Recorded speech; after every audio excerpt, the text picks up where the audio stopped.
All right, question number one is what were one or two things you agreed with, and how did this apply to your own personal life? One thing that I personally agree with that I can apply to my own personal life that happened in the presentation is white people can't teach students about another black person's life to a certain extent. What happened? They never experienced what black people went through. It's like, my example here is like a white person trying to teach Spanish, but they don't know anything about Spanish besides from what another person wrote on Spanish. Like, no, you need to get it from a Spanish person that has spoke Spanish. That is my example. And in this case, since we're talking about black people, the roots need to come from black people because we're talking about black people's lives here. So therefore, a black person would understand it. Or if a white person wants to teach about black history, talk about a black person's book that they wrote about their life. Then they can grasp to a certain degree what black people went through, and only to a certain degree, and never fully. The second question is, what were one or two things you disagreed with or have more questions about, and why? One thing I disagree about what I learned from the presentation is that I feel like a white person can teach about a black person's life, again, to a certain extent. Not fully, to a certain extent. Only a black teacher can fully teach, in my opinion, of course, what happened to black people, because they're black themselves. Like, for example, like if a fellow black author writes a documentary, for example, about Martin Luther King Jr., and he states a fact about Martin's life backed up with valid sources, like reputable sources, that can therefore be taught by a white person if he references, and only if he references off the black author's book. But without that, then, in my opinion, I feel like a white person cannot teach about a black person's life. Then they cannot teach about that. Like, they need information from the roots, once again, which is black people. Now, the next question is, how do Carter G. Woodson's ideas connect to Pan-Africanism? How does it connect to globalization? What is the global impact?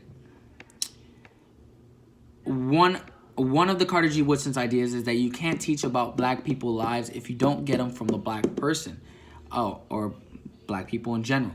You have to get them from a primary source, which is a black person. Therefore, you can't use a book about black people's lives that was written by the white person back then, because they never went through what black people went through. They never were enslaved. They never went through what black people went through back then. It makes no sense.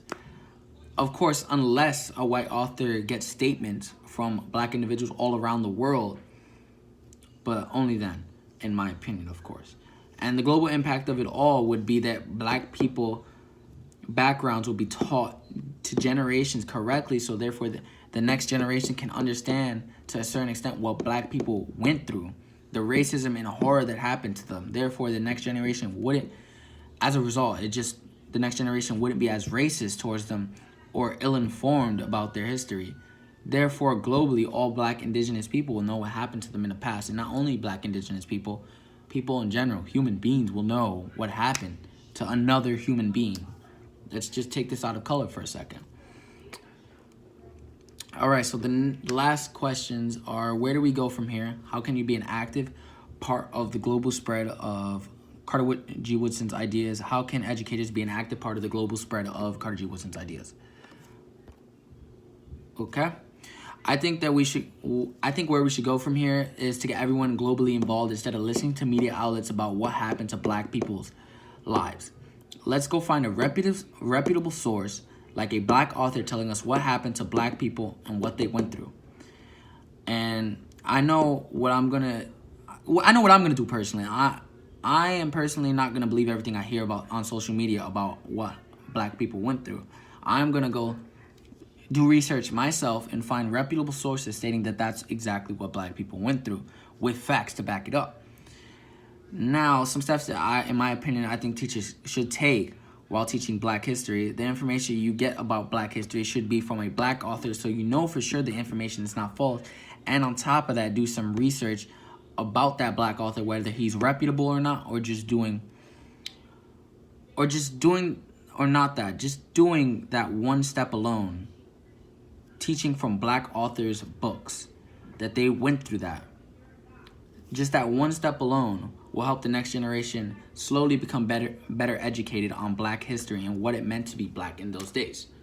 And yeah, so that's really it. Hope you enjoyed it.